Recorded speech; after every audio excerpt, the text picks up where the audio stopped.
آپ کو اللہ کا بندہ اور غلام سمجھتے ہیں وہ نماز بولو قائم کرتے ہیں. نماز پہ کوئی کمپرومائز نہیں. سفر ہو, حضر ہو, بیماری ہو, صحت ہو, غربت ہو, دولت ہو, جیسے بھی حالات ہوں. ان الصلاۃ کانت علی المؤمنین کتابا موقوتا. اللہ کہتے ہیں نماز مومنین پر مقررہ وقتوں میں فرض ہے. میدان جہاد میں نہیں چھوڑنے کی اجازت دی تو نرم گدوں میں چھوڑنے کی کہاں سے اجازت دے دے گا اللہ؟ ایکچولی نیند بہت آ رہی ہے, ایکچولی میں یوں ہے, ایکچولی ابھی تو آج کل تو سیزن چل رہا ہے, کسٹمر بہت ہیں ایکچولی وغیرہ, اور شاپنگ ہو رہی ہے. بھائی میدان جنگ سے بڑھ کر کوئی ٹینشن والا کام ہو سکتا ہے؟ ہاں نماز کا طریقہ آسان کر دیا اللہ نے کہا میدان جنگ میں پیدل پڑھو, پیدل نہیں سواری پہ پڑھو, اشاروں سے پڑھو. اے اللہ اتنی ٹینشن بعد میں پڑھ لیں گے بھائی, ابھی جنگ کر لیتے ہیں, رات کو ساری نمازیں اکٹھی پڑھ لیں گے, گھوڑے پہ کیوں پڑھیں؟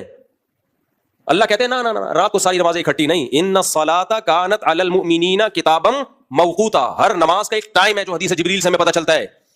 السلام علیکم. مفتی طارق مسعود صاحب کے بیانات سننے کے لیے YouTube سبسکرائب کریں. جزاک اللہ.